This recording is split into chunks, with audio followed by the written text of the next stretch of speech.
నమస్తే నాగేశ్వర్ గారు. బంగారం ధర అంతకంతకు పెరుగుతోంది సార్. ప్రస్తుతం 10 గ్రాముల 24 క్యారెట్ బంగారం ధర 1,38,000 అంటే ఆల్ టైమ్ హై అని చెప్పుకోవాలి. 2025 లో చూసుకుంటే కనుక గణనీయమైన రిటర్న్స్ వచ్చేసారు బంగారంలో పెట్టుబడి పెట్టిన వారికి. 2025 లో చాలా పెరిగింది బంగారం ధర. మరి 2026 లో ట్రెండ్ ఎలా ఉండవచ్చు? బంగారం ధర ఎంతకు చేరొచ్చు 2026 లో? ఎంతకు చేరొచ్చు అని నేను ఎప్పుడు ప్రెడిక్ట్ చేయను, మీకు తెలుసు కదా, అది నా పని కాదు అది.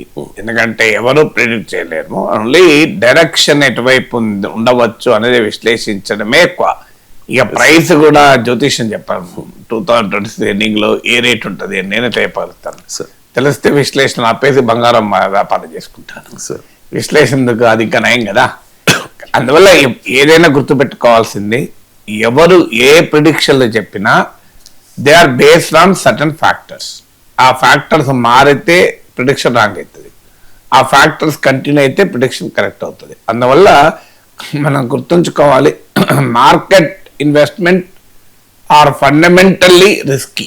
అంటే మా ఇన్వెస్ట్మెంట్ ఎప్పుడు కూడా ఆ రిస్క్ దృష్టిలో పెట్టుకొని సొంత నిర్ణయాలు తీసుకోవాలి తప్ప ఎవరో చెప్పారని నిర్ణయాలు తీసుకోవద్దు. నేను బంగారం మీద మాట్లాడినప్పుడల్లా ప్రతిసారి ఈ డిస్క్లైమర్తో మొదలు పెడతాను, ఈ క్యాబినెట్తో. ఎందుకంటే నా విశ్లేషణ చూసి నమ్మి బంగారం కొనకనో ఎవరు నష్టపోవద్దన్న నా తీరి. వారి విచక్షణాంగులాన వదలలేదు. ఎందుకంటే నేనేమి ఎక్స్పర్ట్ కాదు, ఎక్స్పర్ట్ చెప్పింది నేను చెప్తాను అంతే తప్ప నేనేమి గోల్డ్ ట్రేడ్లో అనుభవం ఉన్నవాడిని కాదు, గోల్డ్ ఇన్వెస్ట్ చేసిన వాడిని కూడా కాదు. ఇక మీరు అన్నట్లు ఇది ఇండియాలో గోల్డ్ ప్రైసెస్ కూడా రెండింటి మీద ఆధారపడి ఉంటుంది. ఒకటి వరల్డ్ మార్కెట్, ఎందుకంటే మన దేశంలో గోల్డ్ ఉత్పత్తి కాదు, గోల్డ్ ప్రధానంగా రీసైకిల్ గోల్డే ఉంటుంది. అంటే జ్యువెలరీ, ఇప్పుడు ఎవరైనా ఒక నెక్లెస్ ఉంటుంది ఇచ్చేసి మళ్ళీ గోల్డ్ కొంటారు లేదా అమ్ముకుంటారు అవసరాలకు, దీన్ని రీసైకిల్ గోల్డ్ అంటారు. మైండ్ గోల్డ్ చాలా అసలు నెగ్లిజిబుల్, ఇండియాలో లేనే లేదని చెప్పాలి. మిగతాదంతా ఇంపోర్టెడ్ గోల్డే. కొన్ని సందర్భాల్లో సెంట్రల్ బ్యాంకులు గోల్డ్ అమ్ముతుంటాయి కానీ ఇప్పుడు అమ్మడం లేదు, కొంటున్నాయి. అందువల్ల ప్రధానంగా ప్రపంచ మార్కెట్ ట్రెండ్ బట్టే ఇండియన్ గోల్డ్ ప్రైసెస్ ఉంటాయి. అదనంగా దీనికి యాడ్ అయ్యేది ఏంటంటే రూపాయి విలువ. ఎందుకంటే టోటల్లీ ఇంపోర్టెడ్ కమాడిటీ కనుక, ఇంపోర్టెడ్ కమాడిటీ పైన ధర డాలర్లలో ఉంటుంది కనుక డాలర్ ప్రైస్ను, డాలర్ రూపీ ఎక్స్చేంజ్ రేట్ కూడా గోల్డ్ ప్రైసెస్ను ప్రభావితం చేస్తాయి. మూడవది ప్రభుత్వం విధించే ట్యాక్సెస్, అది మూడవ డైమెన్షన్. కానీ గోల్డ్ మార్కెట్లు ఇప్పటికీ కూడా అన్అకౌంటెడ్ గోల్డ్ మార్కెట్ ఎక్కువ. మీరు బంగారం ధరలు చూసి బంగారం ఎంత అంతా మీరు ఏ జిఎస్టీ కట్టకుండా అన్అకౌంట్ కూడా కొనుక్కోవచ్చు. ఎవడు అడిగేటోళ్ళు లేడు, ఇచ్చేటోళ్ళు లేడు, అది ఓపెన్. ఇంత రెగ్యులేటెడ్ మార్కెటింగ్ కాదు, స్టిల్ క్యాష్లో గోల్డ్ కొనొచ్చు. సో అందువల్ల బంగారం మార్కెట్లో ఫార్మల్గా ట్యాక్స్ పెట్టి కొట్టానంటే ట్యాక్స్ ప్రైస్ కూడా యాడ్ అవుతుంది. ఈ మూడు ఫ్యాక్టర్స్ యాడ్ అవుతుంది. బంగారం మీద ప్రభుత్వం ఏం పన్నులు పెంచడం లేదు కనుక ఇప్పుడు ఆ ఫ్యాక్టర్ కాదు, మిగతా రెండు ఫ్యాక్టర్లు. ఒకటి ప్రపంచ మార్కెట్లో ధర ఎంత, మీకు డాలర్ రూపీ ఎక్స్చేంజ్ రేట్ ఎంత అనేది డిసైడ్ చేస్తుంది. ఇప్పుడు ఒకప్పుడు అరౌండ్ $4,000 రీచ్ అయితేనే ఇక ఇది హైయెస్ట్ లెవెల్. అంటే పర్ ఔన్స్ అంటారు. ప్రపంచ మార్కెట్లో తులాల్లో బంగారాన్ని మెజర్మెంట్ ఉండదు. మన దగ్గర తులం బంగారం అంటాం, 10 గ్రాముల బంగారం. గ్లోబల్ మార్కెట్లో పర్ ఔన్స్ అంటారు. మీకు ఇప్పుడు ఇక్కడ ఇంకా గోల్డ్ కొనాలి అంటే గోల్డ్ బార్ కొనాలనుకోండి, సో 10 తులాల గోల్డ్ బిస్కెట్ ఉంటుంది బార్. మీకు అదే అమెరికాలో కొనాలంటే ఔన్స్ అని ఒక బిల్ల లాగా ఉంటుంది, ఒక ఔన్స్ అని. ఒక ఔన్స్ ఇది అరౌండ్ 28 గ్రామ్స్ ఉంటుంది ఒక ఔన్స్ అనేది. సో ఒక ఔన్స్ ధర $4,000 చేరుకుంటే చాలా హెవీగా అనుకున్నాం. కానీ ఇప్పుడు అది కాస్త మారిపోయి now it is around $4,400 per ounce. అంటే 28 గ్రామ్స్ ఆఫ్ గోల్డ్కు $4,400. అంటే ఈచ్ డాలర్ ₹8 లెక్కేసుకొని మీరు బై 28 తీస్తే 1 గ్రామ్ ధర వస్తుంది. సో ఇది ప్రజెంట్గా ఉండేటువంటి ప్రైస్. ఇది ఎంత పెరుగుతుంది అనే దానిపైన రకరకాల అంచనాలు. గోల్డ్మాన్ సాక్స్ చెప్పేదేమో అరౌండ్ $4,900 కూడా చేరవచ్చు 2026లో అంటున్నారు. అదే జరిగితే 11% పెరుగుతుంది ఇంకా గోల్డ్. ఇంటర్నేషనల్ మార్కెట్లో 11% పెరుగుతుంది. మన ఇండియన్ మార్కెట్లో ఎంత పెరుగుతుంది అనేది కొద్దిగా అటు ఇటు. డాలర్ కనుక బలపడితే ఇంకెక్కువైతుంది, అది 12% కావచ్చు, 13% కావచ్చు. డాలర్తో పోలిస్తే రూపీ బలపడింది అనుకోండి, కాస్త 10% కావచ్చు. ఒకవేళ గవర్నమెంట్ ప్రొడక్షన్ కరెక్ట్ అయితే అరౌండ్ 11%కు స్కోప్ ఉంటుంది అని, $4,900 కూడా చేరవచ్చు అని. ఎందుకంటే ఈ ఇయర్ మీరు అన్నట్లు 75% రీచ్ అవుతుంది రేట్ ఆఫ్ రిటర్న్. అంటే ₹100 మీరు ఒక 100 లక్ష రూపాయలు కనుక 2025 జనవరి 1 కనుక గోల్డ్ కొనుంటే 2026 జనవరి 1 1,75,000 అవుతుంది. అసలు అన్బిలీవబుల్ గ్రోత్ ఇది. 1979 తర్వాత ప్రపంచంలో గోల్డ్ ధరలు ఈ స్థాయిలో పెరగలేదు. No year has given such a huge return. 1979 తర్వాత మధ్యలో చాలా ఏళ్ళు ఫ్లాట్ ఉండిపోయింది. అరౌండ్ ఇప్పుడు 30,000 రేంజ్ లో మీరు గమనిస్తే చాలా ఏళ్ళు 30,000 రేంజ్ లో సడన్గా ఒక్కసారి పెరిగింది. సో అందువల్ల మీకు 1979 అంటే 46 years లో హైయెస్ట్ రేట్ ఆఫ్ రిటర్న్ వచ్చిన సంవత్సరం 2025. అందువల్ల ఈ రకమైన రిటర్న్ ఎప్పటికి ఉంటుందా? ద వెరీ ఫ్యాక్ట్ దట్ 46 ఏళ్ళలో ఫస్ట్ టైం వచ్చిందంటే అర్థమవుతుంది కదా. 46 years లో మొదటిసారి గోల్డ్ మీద ఇంత రిటర్న్ వచ్చింది. అందువల్ల ఇలాంటివి ఎప్పుడోసారి వస్తుంది, ఎప్పటికి రావు కదా. 46 years లో ఒక్కసారి వచ్చిందంటేనే దాని ప్రాధాన్యత ఏంటో మనం అర్థం చేసుకోవచ్చు. ఇక ఎందుకు గోల్డ్మన్ సాక్స్ కాదు, వరల్డ్ గోల్డ్ కౌన్సిల్ కూడా చెప్పింది అంటే స్ట్రక్చరల్ రీజన్స్ ఉన్నాయి. దీని గోల్డ్ ప్రైస్ పెరగటానికి ఏదో సెంటిమెంట్, తాత్కాలికమైన పరిణామాలకు కాదు, స్ట్రక్చరల్ రీజన్స్ వల్ల గోల్డ్ ప్రైస్ పెరుగుతున్నాయి కనుక 2026లో కూడా గోల్డ్ ప్రైస్ మొమెంటం కొనసాగవచ్చు అనేది వరల్డ్ గోల్డ్ కౌన్సిల్ అంచనా. స్టిల్ ఈ అంచనాలు కరెక్ట్ కావాలని ఎక్కడా రూల్ లేదు, ఎందుకంటే ఎవరి కంట్రోల్లో కూడా ప్రపంచ పరిణామాలు ఉండవు కనుక. మరి ఎందుకని గోల్డ్మ్యాన్ సాక్స్ కానీ వరల్డ్ గోల్డ్ కౌన్సిల్ కానీ 2026లో కూడా బంగారం ధరల్లో ఊపు ఉంటుంది? ఎంత ఊపు ఉంటుందో తెలియదు, కానీ ఇంకా పెరగవచ్చు. కొంతమంది అయితే ఈవెన్ 2 లక్షలకు కూడా చేరవచ్చు అని అంచనా వేస్తున్నారు. ఎందుకు అని, కారణాలు ఏంటి అని పరిశీలించినప్పుడు ముఖ్యంగా ఎక్స్పర్ట్ చెప్పేటువంటి కారణాలు 3 రకాలు. ఒకటి, US Federal Reserve interest rates తగ్గిస్తుంది.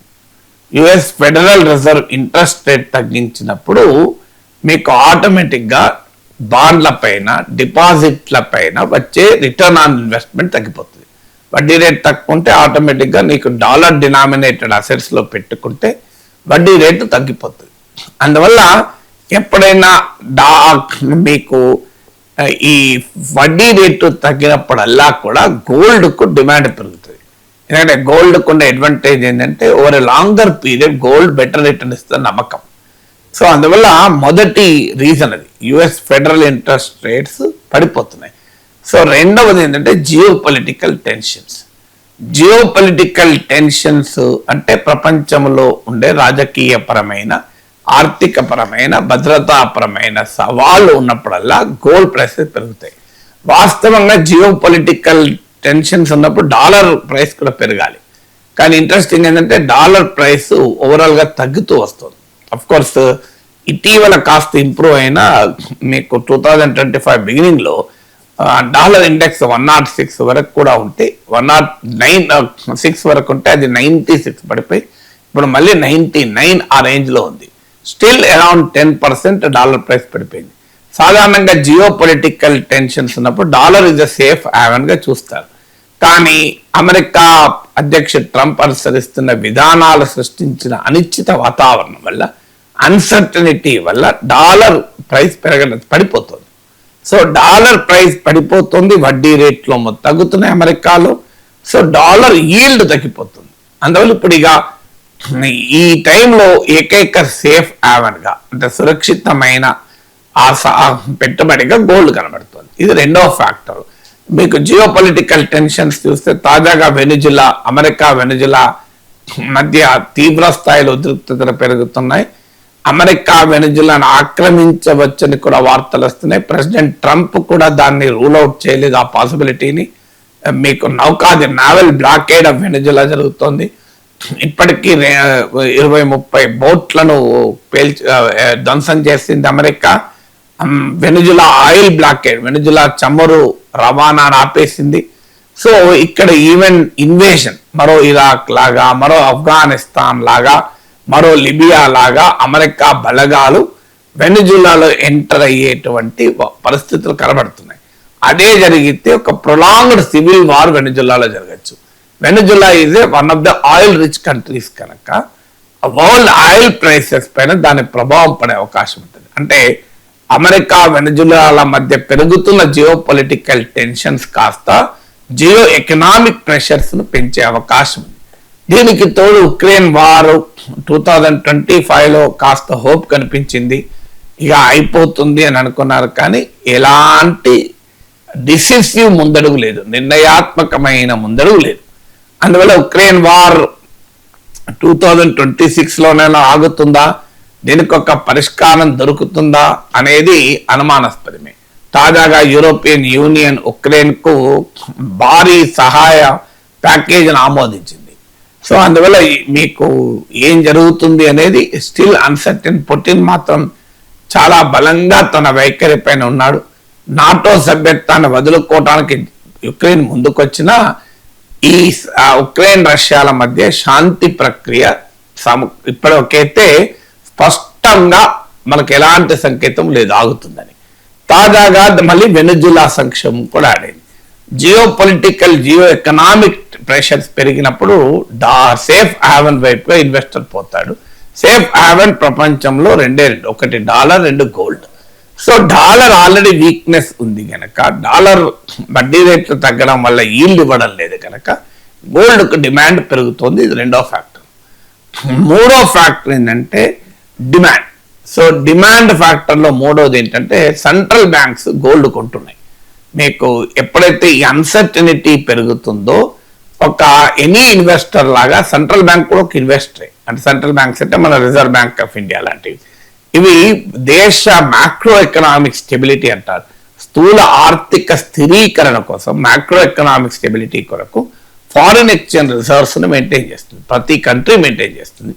ఏ కంట్రీకి అయితే ఫారిన్ ఎక్స్చేంజ్ రిజర్వ్స్ తగ్గిపోతాయో ఆ కంట్రీ తీవ్రమైన మ్యాక్రో ఎకనామిక్ క్రైసిస్ ఎదుర్కొంటుంది. దాన్నే బ్యాలెన్స్ ఆఫ్ పేమెంట్ క్రైసిస్ అని, ఇలా రకరకాల క్రైసిస్ ఎదుర్కొన్నాం. మనం శ్రీలంక అనుభవం చూసాం, పాకిస్తాన్ అనుభవం చూసాం, 90s లో ఇండియా అనుభవం కూడా చూసాం. ఈ ఫారిన్ ఎక్స్చేంజ్ రిజర్వ్స్ అంటే అర్థం ఏంటంటే కేవలం డాలర్లే కాదు. చాలా మందికి రాంగ్ నోషన్ ఉంటుంది, ఫారిన్ ఎక్స్చేంజ్ రిజర్వ్స్ అంటే డాలర్ లేని. ఫారిన్ ఎక్స్చేంజ్ రిజర్వ్స్ అంటే గ్లోబల్ మార్కెట్ లో లిక్విడ్ స్వభావం కలిగిన రకరకాల అసెట్లు, అంటే గ్లోబల్ మార్కెట్ లో చలామణి అయ్యటానికి అవకాశం ఉన్నవి. డాలర్లు కావచ్చు, యూరోలు కావచ్చు, ఇతర దేశాల కరెన్సీలు, యువాన్లు, చైనా కరెన్సీ, ఇలా పౌండ్లు కావచ్చు, బ్రిటిష్ కరెన్సీ, గోల్డ్ కూడా కావచ్చు. So gold is also considered part of the foreign exchange reserves. So ఎప్పుడైతే డాలర్ను అమెరికా వెపనైజ్ చేసిందో, అంటే డాలర్ను ఆయుధంగా మార్చుకుని స్ట్రాటజిక్ ప్రయోజనాలు పొందడం మొదలుపెట్టింది అమెరికా. దానికి ఉదాహరణ ఇరాన్, మీకు రష్యా పైన డాలర్ రిస్ట్రిక్షన్స్ పెట్టింది అమెరికా. అంటే డాలర్లు ఉన్నా వాటిని ఉపయోగించుకోలేని పరిస్థితి, డాలర్లు పేమెంట్ని ఇబ్బంది పెట్టే పరిస్థితి. ఎందుకంటే డాలర్ల క్రయ విక్రయాలు అంటే సేల్ పర్చేజెస్ ను ప్రపంచంలో స్విఫ్ట్ అనే వ్యవస్థ కంట్రోల్ చేస్తుంది. Society for world wide inter bank financial telecommunication system అనేది. ఈ స్విఫ్ట్ అమెరికా కంట్రోల్లో ఉంటుంది. సో అందువల్ల తన స్ట్రాటజిక్ ప్రయోజనాల కొరకు, అంటే రష్యాను పైన ఒత్తిడి తెచ్చడానికి, ఇరాన్ పైన ఒత్తిడి తెచ్చడానికి ఈ స్విఫ్ట్ పైన ఆంక్షలు పెడుతుంది. దాంతో డాలర్ను వెపనైజ్ అమెరికా ఎప్పుడైతే చేసుకోవడం మొదలుపెట్టిందో, ప్రపంచవ్యాప్తంగా డాలర్ కాకుండా మరో రూపంలో కూడా తమ ఫారిన్ కరెన్సీ ఉండాలి అనే ఆలోచన మొదలైంది. అందుకు రష్యా క్లాసిక్ ఎగ్జాంపుల్. 2014లో రష్యా క్రిమియాను ఆక్రమించినప్పటి నుంచి ఈ రిస్ట్రిక్షన్స్, శాంక్షన్స్ ను ఊహించిన పుతిన్ పెద్ద ఎత్తున గోల్డ్ రిజర్వ్స్ పెంచాడు. ఇతర దేశాల కరెన్సీలతో పాటు గోల్డ్ రిజర్వ్స్ కూడా పెంచారు. అలాగే పొలిటికల్, జియో ఎకనామిక్ టెన్షన్స్ ఉన్నప్పుడు సేఫ్ హ్యావెన్ అంటే సురక్షితమైన పెట్టుబడిగా గోల్డ్ చూస్తారు అన్నాను కదా. అవి దేశాలు కూడా చూస్తాయి, కంపెనీలు, ఇండివిజువల్స్. మీరు నేను ఇంత గోల్డ్ కొనుక్కొని పెట్టుకుంటే సురక్షితంగా ఉంటుందని ఎలా అనుకుంటామో దేశాలు కూడా అలాగే అనుకుంటాయి. ఆ దేశాలు అనుకోవడం వల్ల సెంట్రల్ బ్యాంకులు గోల్డ్ కొని రిజర్వ్స్ లో పెంచుతాయి. ఇప్పుడు ప్రపంచవ్యాప్తంగా మీకు 36,000 tons of gold central bank చేతిలో ఉంది. ఇలా RBI, federal reserve, China central bank, Japan central bank, ఇలా ప్రపంచ దేశాల సెంట్రల్ బ్యాంకుల వద్ద 36,000 టన్స్ ఆఫ్ గోల్డ్ ఉంది. ఎవ్రీ ఇయర్ వాళ్ళు 1,000 టన్నుల గోల్డ్ అప్రాక్సిమేట్ గా కొని పెంచుకుంటున్నారు. ఇప్పుడు లాస్ట్ 3 years నుంచి ప్రతి ఏటా సగటున 1,000 టన్స్ ఆఫ్ గోల్డ్ ఈ సెంట్రల్ బ్యాంక్ రిజర్వ్స్ లో పెరుగుతోంది. అలా పెరిగి ఇప్పుడు 36,000 టన్స్ సెప్టెంబర్ 2025లో గోల్డ్ ప్రపంచ బ్యాంక్ వ్యాప్తంగా సెంట్రల్ బ్యాంకుల వద్ద ఉన్న బంగారం నిల్వలు 36,000 టన్నులు, 36,000 టన్స్. అందులో ఇండియన్ షేర్ 880 టన్స్. సెప్టెంబర్ 2025లో మన రిజర్వ్ బ్యాంక్ ఆఫ్ ఇండియా దగ్గర 880 టన్స్ ఉన్నాయి. సో ఇలా వరల్డ్ ప్రపంచం అంతా కూడా గోల్డ్ కొంటుంది. సో ఈ గోల్డ్ కొనడం వల్ల ఏమవుతుందంటే సెంట్రల్ బ్యాంక్స్ దగ్గర ఇవాళ ఒకప్పుడు dollar number 1 foreign exchange reserves లో, నెంబర్ 2 యూరో ఉండేది. ఇప్పుడు యూరోను దాటి గోల్డ్ వచ్చేసింది. అంటే dollar still number 1, dollar still number 1, కానీ సెకండ్ పొజిషన్ లో ఇలా ప్రపంచవ్యాప్తంగా సెంట్రల్ బ్యాంకులు యూరోలలో దాచుకున్న దానికన్నా బంగారంలో దాచుకున్నది ఎక్కువ. అందువల్ల ఈ 3 ఫ్యాక్టర్స్ ఇప్పుడు నేను చెప్పింది, ఒకటి US federal reserves interest rate cut 2026 లో ఇంకా 2 సార్లు కట్ చేస్తారని అంచనా. సో ఇది మొదటి కారణం. రెండవ కారణం ఏంటంటే మీకు ఈ జియోపొలిటికల్ టెన్షన్స్ పెరగడము. మూడవ కారణం ఏంటంటే మీకు సెంట్రల్ బ్యాంక్స్ బంగారం కొనడం. ఈ 3 ట్రెండ్స్ కూడా 2026 లో కొనసాగే అవకాశం ఉంది గనక డాలర్ గోల్డ్ ప్రైస్ ప్రపంచ మార్కెట్లో $4,400 నుంచి $4,900 కు పెరగవచ్చు అనేది ఈ గోల్డ్మాన్ సాక్స్ అంచనా, వరల్డ్ గోల్డ్ కౌన్సిల్ అంచనా. బట్ స్టిల్ మళ్ళీ చెప్పేది ఏంటంటే ఈ అంచనాలు తారుమారయ్యే అవకాశాలు కూడా ఉంటాయి. ఎందుకంటే గోల్డ్ ఇది హైలీ వొలటైల్ గా మారిపోయింది. ఒకప్పటిలాగా గోల్డ్ ప్రైస్ లేవు. ఇప్పుడు ప్రపంచవ్యాప్తంగా గోల్డ్ ప్రైసెస్ ఇది మోస్ట్ వొలటైల్ కమాడిటీగా మారిపోయింది. వాస్తవంగా గోల్డ్ ప్రైసెస్ పెరగడం లేదు. మీకు సిల్వర్, ఆల్ మెటల్ ప్రైసెస్ పెరుగుతున్నాయి. సిల్వర్ ప్రైసెస్ పెరుగుతున్నాయి, ప్లాటినం ప్రైసెస్ పెరుగుతున్నాయి, పలేడియం ప్రైసెస్ పెరుగుతున్నాయి. వరల్డ్ వైడ్ గానే మెటల్ ప్రైసెస్ లో సర్జ్ కనబడుతుంది. సో ఈ ట్రెండ్ దేన్ని సూచిస్తోంది? గోల్డ్ ఎందుకు ఇన్వెస్టర్లు చాలా జాగ్రత్తగా ఉండాలి అంటే కారణం ఏంటంటే, ఒకటి గోల్డ్ ప్రైసెస్ స్టేబుల్ గా పెరగడం లేదు, అంటే కంటిన్యూస్ గా పెరుగుతూనే ఉండవు. గోల్డ్ ప్రైసెస్ ఓవరాల్ గా పెరుగుతున్నా వొలటాలిటీ తప్పదు, అంటే సడన్ గా పడిపోతాయి మళ్ళీ పెరుగుతాయి. ఇప్పుడు లాస్ట్ వీక్ డిప్ ఉండే గోల్డ్ ప్రైసెస్. ఎందుకు డిప్ ఉండే అంటే మీకు డాలర్ కాస్త స్ట్రెంథెన్ అయింది. అందువల్ల బంగారం డాలర్ కాస్త స్ట్రెంథెన్ కావడంతో బంగారం ధర తగ్గిపోయింది లాస్ట్ వీకే మీకు. అందువల్ల మీకు ఇది ఇంక్రిమెంటల్ గా పెరుగుతూ ప్రతి నెల పెరుగుతూ ప్రతి వారము పెరుగుతూ ఉండదు. మధ్యలో భారీగా పడిపోతాయి. కైలాస ఆట ఆడతాం చూడండి మనం. సో నిచ్చెనలలో ఉంటే టక్కుని పైకి వెళ్తాం, పక్కనే మళ్ళీ సర్పం ఉంటుంది, కిందికి వస్తాం. సో గోల్డ్ ప్రైసెస్ కూడా ఆ రకమైన పరమపద సోపాన పటం లాగా ఎప్పుడు నిచ్చెన ఉంటుందో తెలియదు, సడన్ గా ఎప్పుడు పడిపోతామో తెలియదు. అందుకే పాపం 2 తులాలు 5 తులాలు కొనుక్కున్న వాళ్ళు కొనుక్కొని పెట్టుకున్నాక సడన్ గా పడిపోయింది అనుకోండి, చాలా ప్రమాదం. అందువల్ల నేను ఇన్వెస్ట్ చేస్తాను, అది పెరిగినప్పుడు చూసుకుంటాను అనే వారికి లాభం ఉంటుంది. సో అందువల్ల గోల్డ్ ప్రైస్ చేసుకుంటే క్యారెక్టర్ ఇప్పుడు హైలీ వొలటైల్ క్యారెక్టర్ను సంతరించుకున్నాయి. రెండవది ఏంటంటే ఈ ఫ్యాక్టర్స్, ఇప్పుడు నేను ఇంతకుముందు చెప్పిన ఫ్యాక్టర్స్ ఏవి ఎటువైపు మారుతాయి ఎవరు చెప్పగలం? రేపొద్దున ఉక్రెయిన్ వార్ క్లోజ్ కావచ్చు, రేపొద్దున వెనజులా క్రైసిస్ తగ్గవచ్చు. అలాంటప్పుడు మళ్ళీ గోల్డ్ ప్రైసెస్ మూమెంట్ మారుతూ ఉంటుంది. ఎందుకంటే గోల్డ్ ప్రైసెస్ పెరగడము ప్రపంచంలో స్ట్రెంగ్త్ను రిఫ్లెక్ట్ చేయదు, అది రిస్క్ని రిఫ్లెక్ట్ చేస్తుంది. Why are gold prices increasing? They ఇప్పుడు మనము ఇంట్లో రెస్ట్ తీసుకోవటానికి తలుపులు క్లోజ్ చేసి హాయిగా నిద్రపోవడం ఒక ఎత్తు, కానీ ఎవరన్నా దొంగలు పడుతున్నారని బయట పోలీసులు అనౌన్స్ చేశారు, మీరు జాగ్రత్తగా ఉండండి, దొంగలు పెరిగిపోతున్నారు అనౌన్స్ చేశారు, లేదా అల్లర్లు అవుతున్నాయి బయట అనుకోండి, మనం డోర్ పెట్టేసుకొని లాకేసుకుంటాం. 2 సార్లు డోర్ పెట్టుకుంటాం. కానీ మొదటిసారి డోర్ పెట్టుకోవడమేమో నీ సురక్షితంగా, స్థిరంగా, ప్రశాంతంగా, హాయిగా ఉన్నావు, నీవు విశ్రాంతి తీసుకుంటే డోర్ పెట్టుకున్నావు. రెండోసారి ఏమో భయాందోళనలు ఉన్నాయి, పరిస్థితి రిస్క్ ఉంది, బయట అల్లర్లు జరుగుతున్నాయి, ఎప్పుడు ఎవడు రాలేస్తాడో తెలియదు కనుక డోర్ పెట్టుకుంటున్నాం. 2 డోర్ పెట్టుకోవడమే. కానీ మొదటి డోర్ పెట్టుకోవడము స్టెబిలిటీకి సింబల్, రెండవ డోర్ పెట్టుకోవడం రిస్క్ సింబల్. ఇప్పుడు స్టెబిలిటీ కాదు, రిస్క్ సింబల్ గా నడుస్తుంది. అందువల్ల గోల్డ్ ప్రైసెస్ స్టెబిలిటీని, స్ట్రెంగ్త్ ను రియలైజ్ చేయడం లేదు, రిస్క్ ను రియలైజ్ చేస్తుంది. అందువల్లనే జాగ్రత్తగా ఉండాల్సిన అవసరం ఉంటుంది. బీఆర్ఎస్ అధినేత కేసీఆర్ రేవంత్ సర్కార్ పై అనేక విమర్శలు, అనేక ఆరోపణలు చేశారు, ఒక సవాల్ కూడా చేశారు. ఇప్పటి వరకు ఒక లెక్క, రేపటి నుంచి ఒక లెక్క, నేను వస్తున్నా, తోలు తీస్తూ ఉన్నా అని చెప్పేసి. ఒకసారి కేసీఆర్ బయట ప్లే చేయండి.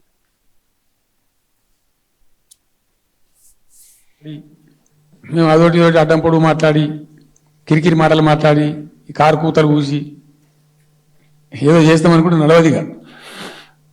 ఈ ఏడాది దాకా వేరే కథ, రేపటి నుంచి వేరే. తోలు తీస్తాం ఎక్కడికక్కడ.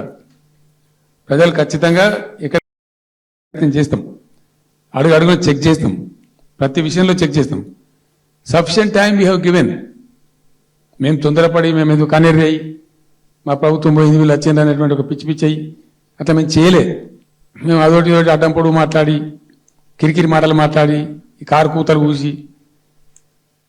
రైట్ సార్, రేపటి నుంచి మరో లెక్క అంటూ ఉన్నారు సార్. ఏంటి సార్ కేసీఆర్ లెక్క ఏంటి, కేసీఆర్ వ్యూహం ఏంటి? 2028 ఎన్నికల నాటికి బీఆర్ఎస్ రివైవల్ కోసం ఆ పార్టీ ఏం చేయబోతోంది? అంటే రివైవల్ కొరకు ఏం చేస్తుంది అనేది అర్థం కావాలంటే ఇప్పటివరకు ఏం చేసిందో అర్థం కావాలి. సో ఇప్పటి వరకు బీఆర్ఎస్ వరుస దెబ్బలు తిన్నది. అసెంబ్లీ ఎన్నికల్లో 10% ఓటింగ్ తగ్గింది, మళ్ళీ అక్కడ నుంచి ఇంకో 20% ఓటింగ్ తగ్గింది. మీకు పార్లమెంట్ ఎన్నికల్లో 2018 అసెంబ్లీ ఎలక్షన్లో 47% ఓటింగ్ వచ్చింది. 2023 అసెంబ్లీ ఎలక్షన్లో 37% ఓటింగ్ వచ్చింది. 2024 లోక్సభ ఎలక్షన్లో 17% ఓటింగ్ వచ్చింది. అంటే ఎంత తీవ్రమైన పొలిటికల్ అనీమియా ఇది, రాజకీయ రక్తహీనత కదా. 47% ఓటింగ్ ఉన్న పార్టీ 17% పడిపోయింది. అంటే 30% ఓటింగ్ కోల్పోయింది. పార్లమెంట్ ఎన్నికల్లో ఇతర ఫ్యాక్టర్స్ పనిచేసినప్పటికీ కూడా ఈ స్థాయిలో దెబ్బతినడం అనేది భారీ దెబ్బ. దానికి తోడు క్రైసిస్లు ఎదుర్కొంది. మీకు 10 మంది ఎమ్మెల్యేలు పార్టీ ఫిరాయించారు, ఎంతమంది ఫిరాయిస్తారో తెలియని పరిస్థితి. మూడవది ఫ్యామిలీలో క్రైసిస్, కవిత రూపంలో తిరుగుబాటు, ఈ పరిణామాలకు కూడా వచ్చాయి. కవిత అరెస్ట్, కాంగ్రెస్ ప్రభుత్వం ఈ కేసులు, కాళేశ్వరం నుంచి మొదలుకొని ఫార్ములా ఈ వరకు ఈ వరుస సంక్షోభాలకు కూడా ఎదుర్కొంది. వీటన్నిటిని ఎదుర్కొని బీఆర్ఎస్ ప్రిన్సిపల్ అపోజిషన్ ఫోర్స్ గా నిలబడ్డది. అంటే బలమైన ప్రతిపక్షంగా నిలబడ్డది. బీజేపీ నుంచి తీవ్రమైన పోటీ కూడా ఉండగా. సో దానికి బీజేపీ స్వయంకృత అపరాధాలు కారణం కావచ్చు కొంత, కానీ దానికన్నా ఎక్కువ కారణం ఏంటంటే పార్టీని లైవ్ గా ఉంచడంలో కేసీఆర్ సక్సెస్ అయ్యారు. కేసీఆర్ ఏదో బయటికి రాలేదు, కేసీఆర్ అసెంబ్లీకి రాలేదు, ఇవన్నీ ముచ్చట్లుంటాయి, తప్పదు. కానీ రియాలిటీ ఏంటంటే కేసీఆర్ ఇస్ యాక్టివ్, బ్యాక్గ్రౌండ్ లో యాక్టివ్ అన్నా, ఫ్రంట్ ఎండ్ యాక్టివ్ అన్నా. ఇప్పుడు కంప్యూటర్లో ఫ్రంట్ సిస్టంలో టెక్నాలజీలో ఫ్రంట్ ఎండ్ బ్యాక్ ఎండ్ అంటాం. సో ఫ్రంట్ ఎండ్ యాక్టివ్గా ఉంటుంది, బ్యాక్ ఎండ్ కూడా యాక్టివ్గా ఉంటుంది, రెండు. సో బ్యాక్ ఎండ్ లో కేసీఆర్ పార్టీని, ఫ్రంట్ ఎండ్ లో హరీష్ రావు, కేటీఆర్, హరీష్ రావులు ఫ్రంట్ ఎండ్ లో పార్టీని చాలా లైవ్ గా ఉంచారు.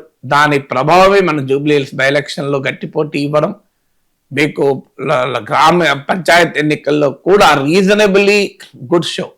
కాంగ్రెస్ పార్టీతో పోలిస్తే తక్కువ సీట్లు రావడం అనే ఇష్యూ కాదు, కానీ ఆ మేరకు తన షో నిలబెట్టుకుంది. అంటే బీఆర్ఎస్ ఉనికి లేదు, బీఆర్ఎస్ పని అయిపోయింది, బీఆర్ఎస్ గతం అన్న విమర్శలకు పక్కన తప్పని రుజువు చేస్తూ బీఆర్ఎస్ నిలబడింది. ఇక ఇక్కడ నుంచి నెక్స్ట్ స్టెప్ వేయాలి. కరెక్ట్ గా ఆ సమయంలో కేసీఆర్ రంగంలో దిగాడు. ఇప్పటి వరకు బ్యాక్ ఎండ్ ఆపరేషన్స్ అన్ని పూర్తి చేసి ఇప్పుడు ఫ్రంట్ ఎండ్ లో దిగాడు, ఇక ఆపరేషనల్ ఫీల్డ్కి. ఫ్రంట్ ఎండ్ లో దిగి ఏం చేస్తున్నారు?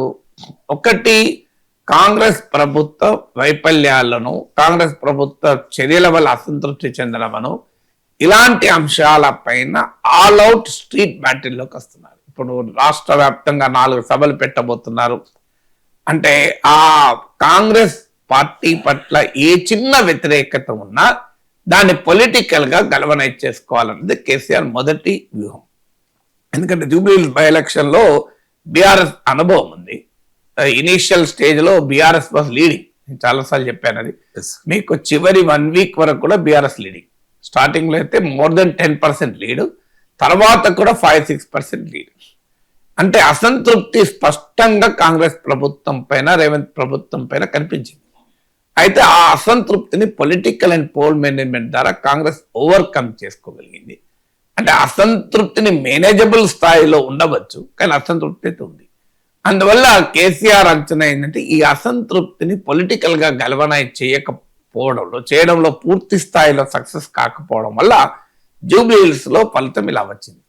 అందువల్ల ఈ అసంతృప్తిని పూర్తి స్థాయిలో గల్వనైజ్ చేయాలి.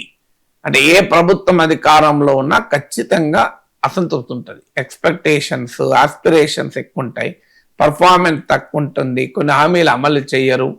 సో అందువల్ల కొన్ని హోప్స్ ప్రాక్టికల్ గా జరగవు. సో ఈ అసంతృప్తిని ఎప్పుడైనా అధికారంలో ఉన్న వారి పట్ల ప్రజల్లో ఉండే అసంతృప్తిని ఛానలైజ్ చేసుకున్న ప్రతిపక్ష పార్టీయే లాభపడుతుంది.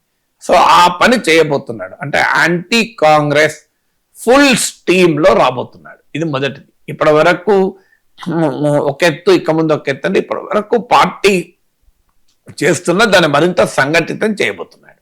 రెండవది ఏంటంటే బీఆర్ఎస్ గా మారి, టిఆర్ఎస్ బీఆర్ఎస్ గా మారి దేశవ్యాప్తంగా ఫెడరల్ ఫ్రంట్, ఆ ఫ్రంట్, ఈ ఫ్రంట్ అని దేశంలో బీజేపీకి, కాంగ్రెస్ కు తానే ప్రత్యామ్నాయమని అనేక రాష్ట్రాలు తిరిగి ఆగమాగమయ్యారు. కేసీఆర్ భాషలో చెప్పాలంటే ఆగమాగమైండు. సో ఈ ఆగమాగమయ్యిండు ఎందుకంటే ఏదో దేశంలోనే నెంబర్ 1 ప్రైమ్ మినిస్టర్, దేశంలోనే ఒక పొలిటికల్ ఫోర్స్ అవుతామని ఆశపడ్డారు. ఎందుకంటే వాళ్ళ అంచనా ఏమండి అంటే ఇక్కడ 17 సీట్స్ ఉన్నాయి, ఈడో 15-14 గెలిచి మహారాష్ట్రలో 2, అక్కడో 2, ఇక్కడో 3 వస్తే ఒక 25-30 వస్తాయి. వచ్చినప్పుడు బీజేపీకి సొంతగా మెజార్టీ రాని పరిస్థితి వస్తుంది. అది నిజంగానే కేసీఆర్ అంచనా వేసినట్టే రాలే కదా, 240 సీట్లకే పరిమితమైంది. సో ఒక 30 సీట్స్ తమకు గనక వస్తే అప్పుడు తాము మరింత బలమైన ఫోర్స్ గా జాతీయ రాజకీయాలు నడపవచ్చు అనేది కేసీఆర్ అంచనా ఉండే. ఆ కేసీఆర్ అనుకున్నట్టే జరిగితే ఇక్కడ ఒక 15 సీట్లు, ఆ రాష్ట్రంలో ఈ రాష్ట్రంలో ఒక 15 సీట్లు కనుక వచ్చింటే 30 సీట్లు వచ్చుంటే మీకు ఏమయ్యేది? ఈ 30 సీట్లు అంటే బీజేపీకో కాంగ్రెస్కో తగ్గాల్సిందే కదా. అప్పుడు జాతీయ రాజకీయాల్లో ఒక కీలక పక్షంగా ఉండి తెలంగాణ కొరకు నేను ఎవరితోనైనా కలుస్తానని ఒక సెంటిమెంట్ వాడి జాతీయ రాజకీయాల్లోకి కేసీఆర్ వెళ్ళిపోయి ఇక్కడ కేటీఆర్ను సీఎం చేసేవారు అయిపోయింది. సో కానీ తానొకటి తెలిస్తే దైవం ఒకటి తెలిసినట్లుగా కేసీఆర్ దేశంలో ఏం చేయడం తర్వాత రాష్ట్రంలోనే అధికారం కోల్పోయాడు. సో అందువల్ల రేవంత్ రెడ్డి భాషలో చెప్పాలంటే పేరుబంధమే కాదు పేగుబంధం కూడా పోయింది అని రేవంత్ రెడ్డి అంటుంటాడు చూడండి. సో ఆ భారత రాష్ట్ర సమితి ఫినామినన్ వల్ల, ప్రయోగం వల్ల, ఎక్స్పెరిమెంట్ వల్ల, ఫినామినన్ కాదు, ఆ ప్రయోగం వల్ల తెలంగాణ అస్తిత్వ రాజకీయాల్లో కాస్త వెనకబడ్డారు. సో ఇప్పుడు ఆ తెలంగాణ అస్తిత్వవాదాన్ని మళ్ళీ ముందు పెట్టాలి. ఇది రెండవ స్ట్రాటజీ. తెలంగాణకు అన్యాయం జరుగుతోంది, తెలంగాణకు అన్యాయం జరిగితే దిక్కు కేసీఆరే, తెలంగాణకు అన్యాయం జరిగితే దిక్కు బీఆర్ఎస్ఏ అని. అందుకే మీకు నీళ్లు పట్టుకొచ్చు, మళ్ళీ నీళ్ళ మీద పడ్డాడు మీరు చూడండి. ఎందుకంటే తెలంగాణ ఉద్యమానికి ఊపిరిడు ఉంది నీళ్ళే, నీళ్లు, నిధులు, నియామకాలు కదా. సో నీళ్ళే ప్రధానంగా ఊపిరిలో ఉంది కనుక మళ్ళీ ఆ నీళ్ల పైననే మళ్ళీ దృష్టి పెట్టాడు కేసీఆర్. జల సాధన అని, ఇప్పుడు పాలమూరు రంగారెడ్డి ఎత్తిపోతల పథకానికి ఏమైంది అని. అందువల్ల ఇది సెకండ్ ఫ్యాక్టర్ గా, అంటే రీవైవింగ్ తెలంగాణ సెంటిమెంట్, తెలంగాణ ఐడెంటిటీ, జాతీయ పార్టీలు తెలంగాణను మోసం చేస్తాయని, ఇది రెండవ ఫ్యాక్టర్. మూడో ఫ్యాక్టర్ ఏంటంటే మీకు కేసీఆర్ పాలన, ఆ పాలన పట్ల ప్రజల్లో ఉన్న పాజిటివ్ అంశాలని పూర్తి స్థాయిలో ఉపయోగించుకోవడం. మీకు జూబ్లీహిల్స్ బై ఎలక్షన్ లో వివిధ సర్వేల్లో బయటపడింది ఎందుకని హైదరాబాద్లో జూబ్లీహిల్స్ లో ఇప్పటికీ కూడా బీఆర్ఎస్ అంత గట్టి పోటీ ఎందుకు ఇవ్వగలిగింది? ఈవెన్ ఎంఐఎం కాంగ్రెస్ కు మద్దతు ఇచ్చినా కూడా ముస్లిం ఓటర్లు ఒక దశలో అయితే మెజారిటీ బీఆర్ఎస్ వైపు ఉండే. ఈవెన్ తర్వాత కూడా అజారుద్దీన్ మంత్రి చేసి ఎంఐఎం వాళ్ళు పూర్తి స్థాయిలో దిగి ఎన్ని చేసినా స్టిల్ ముస్లిం ఓటర్లు గణనీయమైన భాగం బీఆర్ఎస్ ఓటేశారు. ఎందుకు ఓటేశారు అన్నప్పుడు మైనార్టీ రెసిడెన్షియల్ కాలేజీలు, షాదీ ముబారక్లు, ఈ పింఛన్లు ఇవి ప్రభావితం చూపాయి. అంటే మాకు కేసీఆర్ హైదరాబాద్ నగరంలో అభివృద్ధి జరిగింది అన్న భావన. సో థర్డ్ ఫ్యాక్టర్ ఏంటంటే తన పాలనలోనే మంచి జరిగింది అని branding and rebranding of KCR rule అనేది మూడో ఫ్యాక్టర్. సో ఇది థర్డ్ ఫ్యాక్టర్ గా ఉంటారు. ఫోర్త్ ఫ్యాక్టర్ ఏంటంటే చంద్రబాబు నాయుడు. సో బీఆర్ఎస్ కు కష్టం వచ్చినప్పుడల్లా చంద్రబాబు నాయుడు గుర్తొస్తాడు కేసీఆర్ కు. మీకు అంతకుముందు ఓటుకున్న ఓటు కేసు ఆధారంగా చంద్రబాబును టార్గెట్ చేశారు మీరు గమనిస్తే. సో చంద్రబాబును భగవంతుడు ఆయన పుట్టించిన బ్రహ్మదేవుడు కూడా కాపాడలేడు అన్నాడు. సో చంద్రబాబు నాయుడు 2023లో మహాకూటమిలో కాంగ్రెస్ తెలుగుదేశం కలిసినప్పుడు చంద్రబాబు నాయుడు హైదరాబాద్ నగరంలో ప్రచారానికి నాయకత్వం వహించిన రోజు కూడా చంద్రబాబు నాయుడు భుజాల పైన తుపాకీ పెట్టి కాంగ్రెస్ ని అటాక్ చేసింది. సక్సెస్ఫుల్ గా బీఆర్ఎస్ ఆ పని చేయగలిగింది. అందువల్ల తెలంగాణ ఉద్యమ సమయంలో కూడా చంద్రబాబును బూచిగా చూపెట్టి తెలంగాణ ఉద్యమ స్ఫూర్తిని రగిలించారు. అందువల్ల చంద్రబాబు నాయుడు అనే ఫ్యాక్టరు తెలంగాణ సెంటిమెంట్ రగిలించటానికి దోహదం చేస్తుంది అని బీఆర్ఎస్ నమ్మకం. కేసీఆర్ ఈ ఫ్యాక్టర్ను అనేక సార్లు ఉపయోగించాడు. అందువల్ల ఇప్పుడు మరోసారి ఫోర్త్ ఫ్యాక్టర్ గా చంద్రబాబు నాయుడు తీసుకెళ్తారు. అందుకే నేను మొన్న ప్రెస్ కాన్ఫరెన్స్ లో చంద్రబాబు నాయుడు గేలి చేయడము, ఎగతాళి చేయడము ఇవన్నీ కూడా ఎందుకు చేశాడు? సో చంద్రబాబు నాయుడు గురించి ప్రస్తావన అవసరం లేదు కదా. రేవంత్ రెడ్డి ఇన్వెస్ట్మెంట్ అంతా బోగస్ బబుల్ అని చెప్పచ్చు, కానీ చంద్రబాబు నాయుడిని పట్టుకొచ్చి చెప్పాడు. చంద్రబాబు నాయుడిని టార్గెట్ చేయడం ద్వారా ఒకే దెబ్బకు అనేక పిట్టలు రాల్చాలని బీఆర్ఎస్ లక్ష్యం. ఒక పిట్ ఏంటంటే బీజేపీ. సో చంద్రబాబు నాయుడు నాయకత్వంలోని ఎన్డీఏలో తెలుగుదేశం బీజేపీతో కలిసింది కనుక ఆంధ్రప్రదేశ్లో తెలంగాణ ప్రయోజనాలకు చంద్రబాబు నాయుడు శత్రువు, అందువల్ల బీజేపీ కూడా శత్రువు. So BJP Telangana BJP Chandrababu నాయుడుతో కలిసింది, తెలంగాణ బీజేపీ చంద్రబాబు నాయుడు చెప్పినట్టు ఇంటది అనేది ఒక దెబ్బ.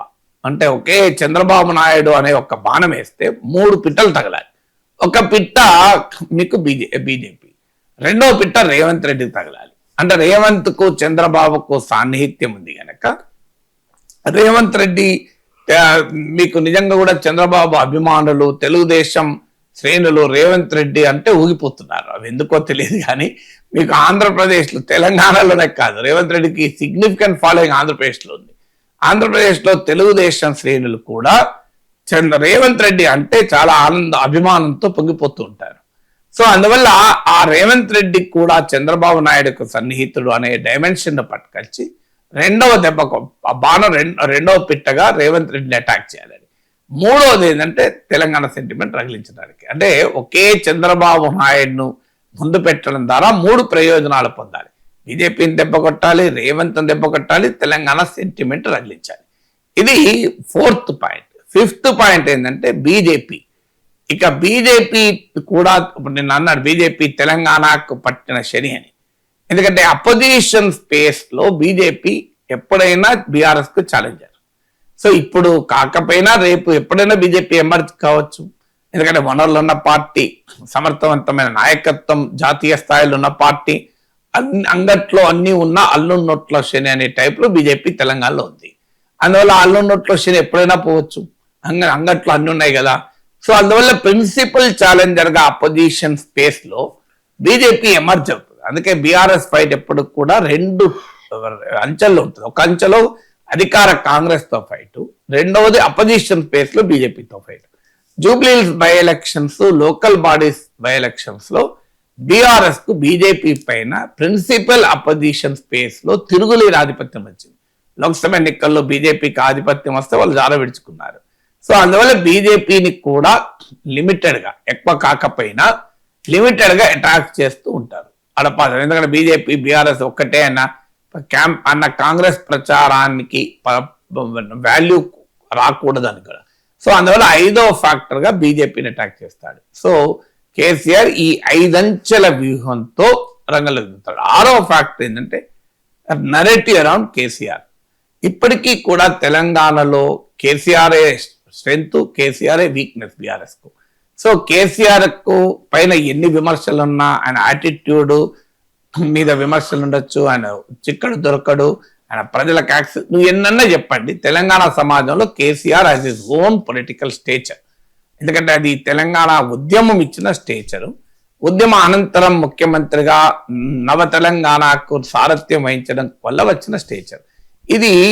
అంత ఒక్క ఓటమితోనే ఆ పొలిటికల్ స్టేచర్ పోదు. సో ఆ పొలిటికల్ స్టేచర్ ఉంది గనకనే రేవంత్ రెడ్డి కేసీఆర్ని అటాక్ చేస్తూ ఉంటాడు. మీకు కేసీఆర్ పని అయిపోయింది, కేసీఆర్ అటు కొడుకులు బిడ్డను సర్దు చెప్పలేక, అటు మేనల్లుడు కొడుకుల మధ్య పంచాయతీ తీర్చలేక మానసిక క్షోభ ఎదుర్కొంటున్నాడు, ఆయన ఆరోగ్యం బాగుండడం లేదు, ఇక కేసీఆర్ ఫామ్ హౌస్, ఇలా కేసీఆర్ పైన అటాక్ ఎందుకే చేస్తున్నాడు?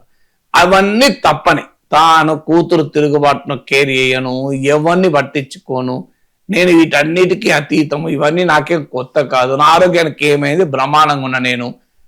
సో ఇదంతా ఏదో కేసీఆర్ పని అయిపోయింది అనుకుంటున్నారు, పని అయిపోవట్లేదు, నేను పని పట్టటోడిని, అందుకే చూడండి నిన్న భాష తోలు తీస్తా అనుకున్న చూడండి. సో కేసీఆర్ ఉన్నది. ఇక 7వది తెలంగాణ ఉద్యమ స్వభావంతో ప్రతిపక్ష ఉద్యమం నడపడం. మీకు అందుకే గమనించండి, నిన్న కేసీఆర్ కళాకారులు, కవులు, రచయితలు మళ్ళీ మొదలు పెట్టారు. సరిగ్గా తెలంగాణ ఉద్యమాన్ని ఉర్రూతలూగించింది ఇదే కదా. తెలంగాణ సాయుధ పోరాట కాలం నుంచి నక్సలైట్లు ఉద్యమాలు, తొలిదశ మలిదశ తెలంగాణ ఉద్యమంలో ఆట పాట ఒక ప్రధాన పాత్ర పోషించింది. ప్రజల చైతన్యాన్ని పెంచడంలో దొర ఏందిరో, ఈ దొర పీకుడు ఏందిరో అని పాడినప్పుడు తెలంగాణ సమాజం ఊగిపోయింది.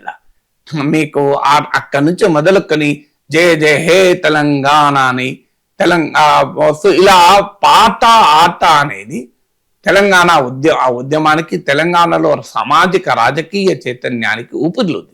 సో దాన్ని మళ్ళీ రివైవ్ చేయాలంటే కాంగ్రెస్ వ్యతిరేక రాజకీయ కార్యాచరణలో మళ్ళీ ఆటను పాటను కేంద్ర బిందువుగా తేవాలనేది ఎత్తుగడ.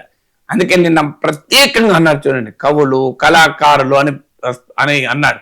స్వయాన అద్భుతంగా మాట్లాడగలిగే సామర్థ్యం ఉన్న నాయకుడు గనక. సో ఇది 7th ఫ్యాక్టర్. అంటే తెలంగాణ ఉద్యమ స్టైల్లో వీధి పోరాటాలు జరపాలి, కళల్ని వాడాలి. సో ఆ రకమైనటువంటి పొలిటికల్ మొబిలైజేషన్ ఎలక్షన్ వరకు చేయాలన్నది. అందువల్ల కేసీఆర్ ప్రెస్ కాన్ఫరెన్స్ ని మీరు పూర్తిగా, కేసీఆర్ మాటల్ని పూర్తిగా కనుక స్టడీ చేస్తే ఈ 7 అంచెల వ్యూహం క్లియర్ గా కనబడుతుంది. ఇక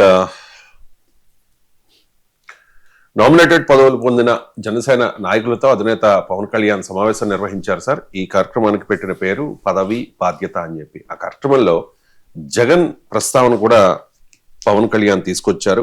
భయం వద్దు, జగన్ పాలన మళ్ళీ రాదు, నా గొంతులో ప్రాణం ఉండగా రాష్ట్ర సమగ్రతను దెబ్బతీయనివ్వను అని చెప్పి. ఆర్డర్ కనుక దెబ్బతింది అంటే మటుకు టూరిజం దెబ్బతినేస్తాయి రాష్ట్రంలో. ఒక మాజీ ముఖ్యమంత్రి ఒకళ్ళు వచ్చి మిమ్మల్ని చంపేస్తాం, లేదంటే మిమ్మల్ని కూర్చోబెట్టి ఒక్కొక్క పోలీస్ అఫీషియల్ని మేము మీకేంటో చూపిస్తాం, లేదంటే కాంట్రాక్టర్స్ని బెదిరిస్తాం అంటే that will send a very wrong signal. అలాంటి వ్యాఖ్యలకి నా సమాధానం ఒకటే, పర్మనెంట్గా ఇలాంటి మాటలు రాకుండా ఉండాలంటే నాకు ఏం చేయాలో చాలా బాగా తెలుసు నాకు. అంటే మీరు ఇంక బెదిరించడాలు మానేసేయాలి. వైసీపీ నాయకులకు మీరు బెదిరించడం మానేసేయండి. ఇంకా మీరు ప్రజాస్వామ్య వ్యవస్థలో, ప్రజాస్వామ్య పార్లమెంటరీ భాషకి మీరు రండి.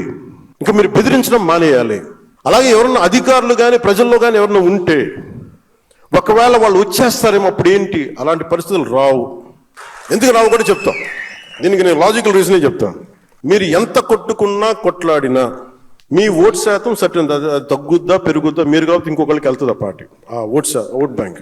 కానీ నేను ప్రత్యేకించి నా కంఠంలో ప్రాణం ఉన్నంత వరకు ఆంధ్రప్రదేశ్కి, తద్వారా భారతదేశాన్ని సమగ్రతకి భంగం వాటిల్లకుండా చూసుకునే బాధ్యత, దానికోసం ఎన్ని ఎత్తులైనా వేస్తాం. లా అండ్ ఆర్డర్ కనుక దెబ్బతింది. దీంతో పాటు ఇప్పటికీ కూడా ఎన్నికలకు ముందే కాదు, ఇప్పటికీ కూడా చాలా నియోజకవర్గాల్లో క్షేత్రస్థాయిలో ఈ నామినేటెడ్ పదవుల పంపకం విషయంలో విభేదాలు ఉన్నాయి. కొన్ని చోట్ల కూటమి నాయకుల మధ్య తగాదాలు కూడా వస్తూ ఉన్నాయి.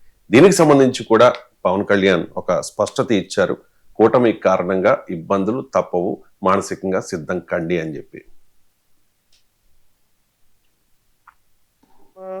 అలయన్స్ గురించి మట్టుకు మీకు ఇబ్బందులు ఉంటాయి, మీకు కొన్ని గొడవలు తప్పవు. అది మీరు మెంటల్ గా ప్రిపేర్ అవ్వండి.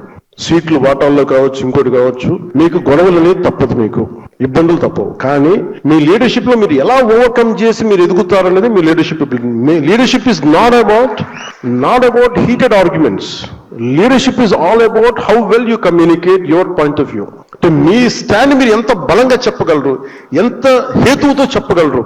పంచాయతీ పెట్టాలంటే మీరు సర్దాలి అంటే లీడర్షిప్ అనేది గొడవ పెట్టుకొని కండలు పెంచుకునేవాడు లీడర్ అవ్వలేడు, ఒప్పించేవాడే నాయకుడు అవుతాడు. ఇంతమంది చాలా ప్రతికూల పరిస్థితుల్లో కూడా అందరినీ ఏకదాటిపైన తీసుకొచ్చేవాడే నాయకుడు అవుతాడు తప్ప గొడవలు పెట్టి వేరు చేసేవాడు నాయకుడు అవ్వలేవాడు. ఏదో ఒక రోజు జనం వదిలేస్తారు, గుర్తుపెట్టుకోండి. అందుకని నేను మిమ్మల్ని అందరినీ ఎలాంటి నాయకులు అవ్వాలని కోరుకున్నానంటే గొడవలు వచ్చినా కానీ ఎలా మీరు కూర్చొని పరిష్కరించగలరు. పవన్ మాట్లాడిన 2 అంశాల మీద మీరు మాట్లాడాలి సార్. ఫస్ట్, కంఠంలో ప్రాణం ఉండగా రానివ్వను అంటూ ఉన్నారు.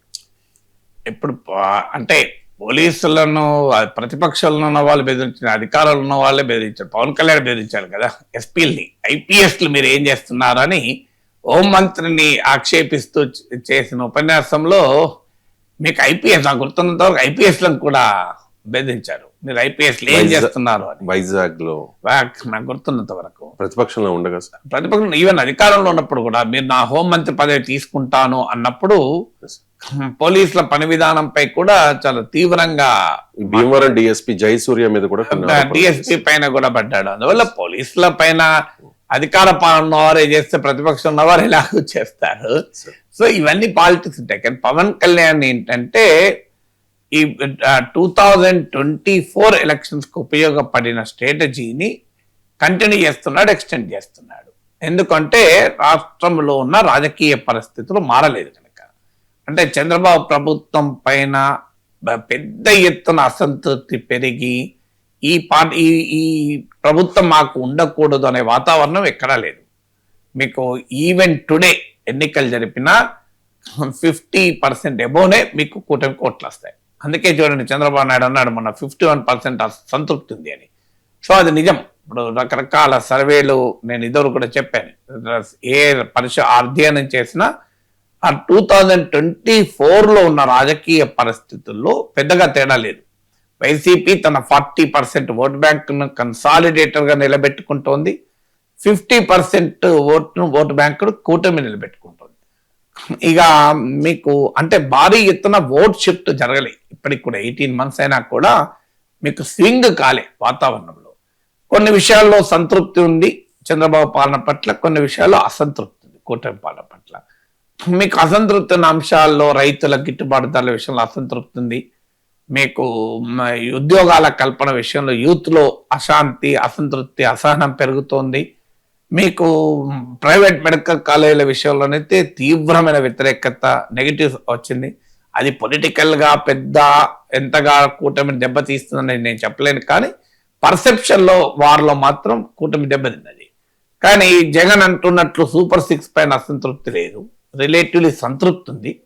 కొన్ని పథకాలు అమలు కాకపోయినా కూడా మీకు development, law and order, administration ఇలాంటి విషయాల్లో మీ కూటమి పట్ల సానుకూలత ఉంది. ఎమ్మెల్యేల పనితీరు పైన తీవ్ర వ్యతిరేకత ఉంది. అది చంద్రబాబే బహిరంగంగా అనేక సార్లు చెప్తున్నాడు. సో ఓవరాల్ గా చూసుకున్నప్పుడు పొలిటికల్ సిచ్యువేషన్ లో భారీ మార్పు రాలేదు. చంద్రబాబు నాయుడు నాయకత్వంలోని కూటమి ప్రభుత్వం పైన అసంతృప్తి ఉన్న అంశాలు జగన్మోహన్ రెడ్డికి ఉపయోగపడేటువంటి దశకి రాలే. ఎందుకు రాలేదంటే దానికి కూడా కారణం జగన్మోహన్ రెడ్డి స్వయంకృతాపరాధాలే. ఇప్పుడు కూటమి ఎమ్మెల్యేల పనితీరు పైన తీవ్ర వ్యతిరేకత ఉంది. కానీ ఎంత ధైర్యంతో కూటమి నేతలే దాన్ని బహిరంగ పెడుతున్నారు? కూటమి అనుకూల మీడియాలోనే ఎందుకు ప్రొజెక్ట్ అవుతోంది? దానికి రీజన్ ఏంటి అంటే తమకు అది నష్టం చేయదు అని. ఎందుకు అంటే వైసీపీ ఎమ్మెల్యేలు కూడా ఇలాగే వ్యవహరించారు. సో వైసీపీ హయాంలో కూడా ఎమ్మెల్యేలు భూముల పైన అందరు ఎమ్మెల్యేలని నేను అనడం లేదు, కూటమిలో అందరు ఎమ్మెల్యేలు కాదు, వైసీపీలో కూడా అందరు ఎమ్మెల్యేలు కాదు.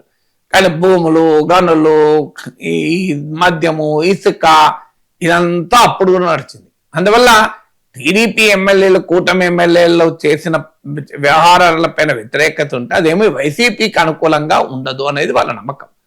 సో అందువల్ల అలాగే మీకు అసంతృప్తి అనేది లా అండ్ ఆర్డర్ ఉంది. మా పైన పెద్ద ఎత్తున దాడులు జరుగుతున్న వైసీపీ ఎంత చెప్పినా కూటమి వైసీపీ టీడీపీ వర్సెస్ వైసీపీ ఇది పొలిటికల్ ఫైట్ గానే భావిస్తున్నారు తప్ప డిఫరెంట్ గా భావించలేదు. ఎందుకంటే సరిగ్గా జగన్మోహన్ రెడ్డి అదే పని చేశారు కదా. అధికారంలో ఉన్నప్పుడు సోషల్ మీడియాలో వ్యతిరేకంగా పోస్టులు పెట్టిన వాళ్ళని అరెస్టులు చేశారు. పంచాయతీ ఎన్నికలు అయితే నామినేషన్లు వేయనీయలేదు. వలయంలో కూడా ఇదే ఆధిపత్యం కొనసాగింది. గ్రామాల్లో ఇవాళ తెలుగుదేశం ఎట్లా నామినేషన్ నడుస్తుందో అప్పుడు వైసీపీ నడిచింది. అందువల్ల ఇవన్నీ జగన్మోహన్ రెడ్డి నాయకత్వంలో వైసీపీ ఏదో అద్భుతమైన ప్రత్యామ్నాయం అని భావించడం లేదు. జగన్మోహన్ రెడ్డికి ఉన్న ప్రధానమైన అస్త్రం సంక్షేమ పథకాలు. ఈ సంక్షేమ పథకాల విషయంలో చంద్రబాబుతో పోలిస్తే ఇప్పటికీ జగన్ క్రెడిబిలిటీ ఎక్కువ, కానీ ఆచరణలో అమలవుతున్నాయి కదా. చంద్రబాబు నాయుడు నమ్మకంతోనో నిబద్ధత ఉందా లేదా అనవసరం, మాకు అమలు చేస్తున్నాడు కదా అనే సంతృప్తి ఉంది. అంటే ఏ స్ట్రాంగ్ పాయింట్ అయితే జగన్కు ఉందో ఆ స్ట్రాంగ్ పాయింట్ లో చంద్రబాబు వీక్ కాలే. ఆ వీక్ కాకపోవడం వల్ల మీకు రాజకీయ పరిస్థితుల్లో మార్పు రాలే. సో రాజకీయ పరిస్థితి దీనికి తోడు జగన్మోహన్ రెడ్డి నేర్చుకోవడం లేదు. ఇప్పుడు అమరావతి పైన నానా గందరగోళం చేసుకొని సెల్ఫ్ గోల్ కొట్టుకున్నాడు జగన్మోహన్ రెడ్డి. ఆ సెల్ఫ్ గోల్ ఇప్పటికి కంటిన్యూ అవుతుంది కదా. ఇప్పటికైనా అమరావతి పైన తన వైఖరిలో ఏముంది, ఇప్పటికీ అమరావతిని తిడుతుంటాడు. ఇంకా గందరగోళం రాజధాని, ఇప్పటికీ జగన్ వస్తే రాజధాని ఏది అనేది కన్ఫ్యూజన్. అంటే రాజధాని లేకపోవడం అనేది ఆంధ్ర ప్రజల సెంటిమెంట్ కదా. మీకు హైదరాబాద్ కోల్పోయామని ఆ ఫ్యాక్టర్ లో జగన్ ఇది బిగ్ ఫెయిల్యూర్. అటు వైజాగ్ను రాజధాని చేయలేదు, ఈయన అమరావతిని ఉండనీయలేదు. ఆంధ్రప్రదేశ్ త్రిశంకు స్వర్గంలో పెట్టి ఆంధ్రప్రదేశ్ కు రాజధాని రాష్ట్రంగా మార్చాడు. ఇప్పుడు అమరావతి మీద ఏం మాట్లాడితే జనం ఎందుకు యాక్సెప్ట్ చేస్తారు? ఈవెన్ టుడే తాను అధికారంలోకి వస్తే మళ్ళీ రాజధాని ఏంటి అంటే ఎవరిది లేదు. సో ఆ పరిస్థితి తెచ్చుకుంటే జనం ఎందుకు యాక్సెప్ట్ చేస్తారు? సో అందువల్ల జగన్మోహన్ రెడ్డి తన తప్పుల్ని కూడా తాను తెలుసుకోవటానికి రెడీగా లేడు. ఇప్పుడు వెల్ఫేర్ డెవలప్మెంట్ ను బ్యాలెన్స్ చేయాలి, అభివృద్ధి ఉపాధి పైన కేంద్రీకరించాలి. ఇది జగన్ పట్ల ఉన్న వ్యతిరేకత.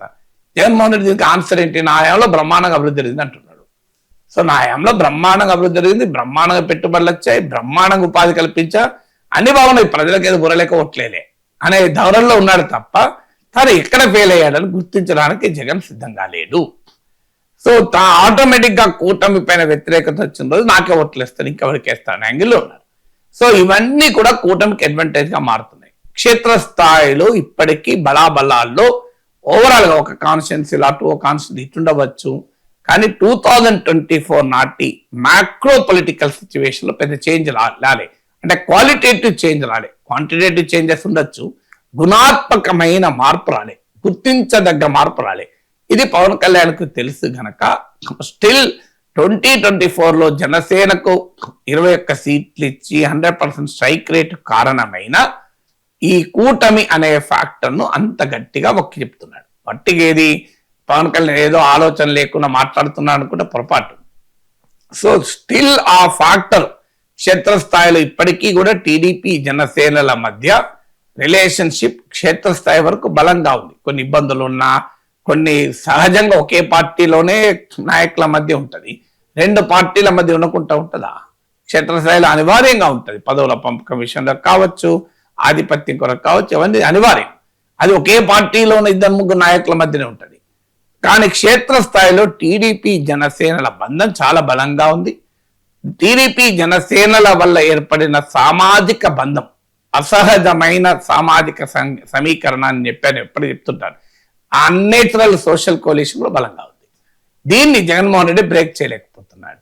అందువల్ల ఆ ఫ్యాక్టర్ తన పార్టీని నిలబెట్టి తనకు 21 సీట్లు ఇచ్చి తనను ఉప ముఖ్యమంత్రి చేసింది గనక దాన్ని మళ్ళీ మళ్ళీ చెప్తున్నాడు. మరి ఆ ఫ్యాక్టర్ రావటానికి కారణం యాంటీ జగన్ ఇనిషియేటివ్, అంటే జగన్ వ్యతిరేక ఓటు చీలకూడదని. అందుకే ఆ పాయింట్ కూడా మళ్ళీ పవన్ కళ్యాణ్ చెప్తున్నాడు. వ్యూహాత్మకంగా చూడండి మీరు, ఈ బయటలో 2 ఉంటాయి. ఒకటి టీడీపీ జనసేన బంధాన్ని నొక్కి చెప్పడం, 2 జగన్మోహన్ రెడ్డి రాకుండా ఉండేందుకు తాను ఏమైనా చేస్తాను అనే factor.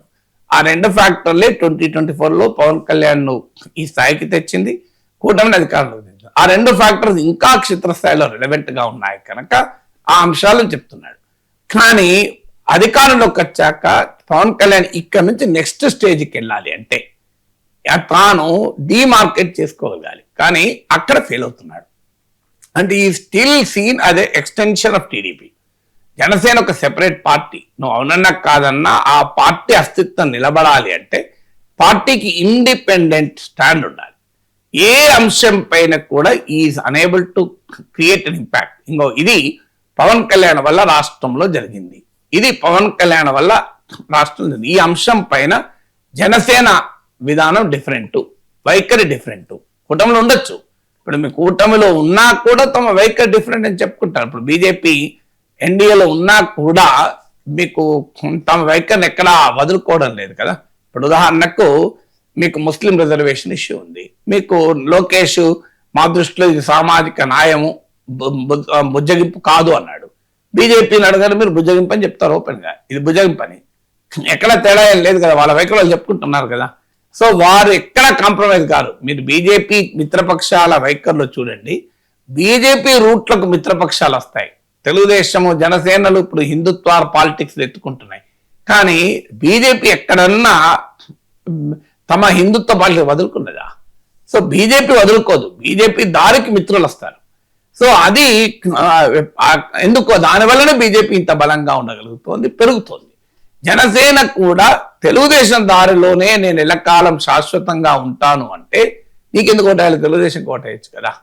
I should we vote for Janasena అనే క్వశ్చన్ ఎప్పుడోసారి వస్తుంది కదా.